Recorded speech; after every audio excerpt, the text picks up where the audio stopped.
In 2011, the town of Hannibal still felt like something out of a postcard.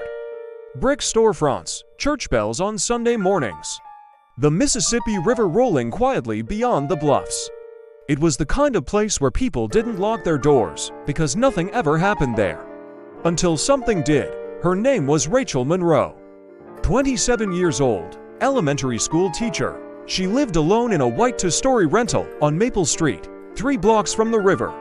She was known for staying late at school, for grading papers with colored gel pens, for waving at neighbors as she jogged. On October 14th, she didn't show up to work. At first, no one panicked. Teachers get sick, cars break down. But by 10:30 a.m., the principal called her phone, straight to voicemail. By noon, 2 coworkers drove to her house. The front door was closed, but unlocked. Inside, everything looked normal, almost staged in its stillness. Her purse sat on the kitchen counter. Her phone was charging beside the sink. A mug of coffee rested cold on the table. A faint ring of brown dried around the rim. And the back door was open, not forced, just open. Police were called at 12:42 p.m. Officers from the Hannibal Police Department arrived expecting a routine missing person case. They didn't expect what they found upstairs. In the bedroom, the bed was stripped, sheets gone, mattress bare. But the room showed no signs of struggle, no broken lamps, no overturned furniture. Just one thing, on the hardwood floor, near the closet, there was a single drop of blood, tiny, almost invisible. Crime scene techs confirmed it was human, Rachel's blood. But there wasn't enough to suggest she'd been killed there. Which meant one thing, she'd been taken alive. The case escalated fast. Within 48 hours, the Missouri State Highway Patrol joined the search. Dive teams combed the riverbanks, volunteers spread through wooded areas outside town. No body, no ransom call, no witnesses, but then came the first break. A neighbor reported something strange from the night before Rachel disappeared.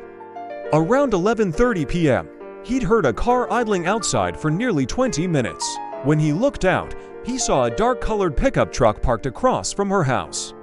Engine running, lights off. He assumed it was a lost driver. He didn't get the plate number. Detectives pulled traffic cam footage from the only major intersection leaving town. At 12:07 a.m., a black Ford F-150 passed through heading south. Registered to a man named Daniel Hargrove, age 34, former mechanic. Lived 15 minutes outside town in a rural property near the Mark Twain National Forest. When police knocked on Daniel's door, he answered calmly. Said he'd been home all night, alone. He admitted he knew Rachel. Everyone knows everyone in Hannibal, he said, but denied ever visiting her house. Then investigators searched his truck. In the bed liner, beneath a loose rubber mat, luminol lit up like fireworks. Blood, more than a drop this time.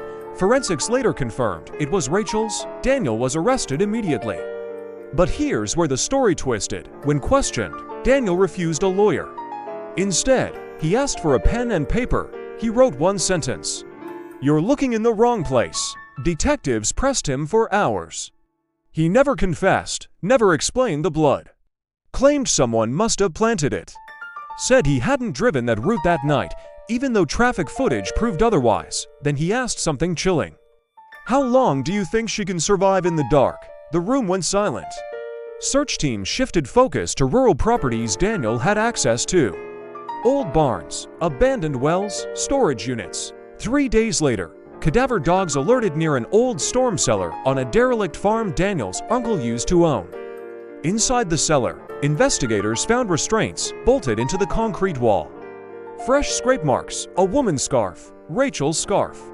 But she wasn't there. The cellar had been recently cleaned, scrubbed with industrial bleach. Yet in the dirt floor beneath loose boards, they found something else. A second blood sample. DNA came back. Not Rachel's. It belonged to a woman who'd gone missing in 2009 from Quincy, just across the river.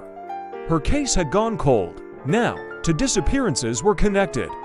Under mounting evidence, prosecutors built a case without a body.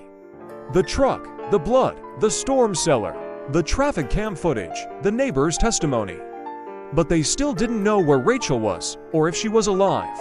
Then, 8 days after she vanished, hikers in Mark Twain National Forest reported a foul smell near a shallow ravine. Authorities found her less than 40 yards from a logging trail. She had been bound, buried in leaves. The medical examiner determined she had survived for at least 2 days after being taken. Daniel Hargrove never explained why. At trial, the courtroom overflowed. The prosecution argued he targeted women who lived alone, that he stalked Rachel for weeks, that the storm cellar was a holding place. The defense claimed circumstantial evidence, no direct witness, no murder weapon. It took the jury 5 hours, guilty on all counts. Daniel was sentenced to life without parole. But even after conviction, investigators kept digging. Because in Daniel's storage shed, behind a false wall, they discovered a map. 3 red X marks circled across Missouri and Illinois. Only one matched where Rachel was found. To remain unexplained, to this day, residents of Hannibal lock their doors. And some believe the case isn't over. Because 6 months after Daniel's conviction, a woman in Quincy reported a black pickup truck slowly driving past her house, engine running, lights off.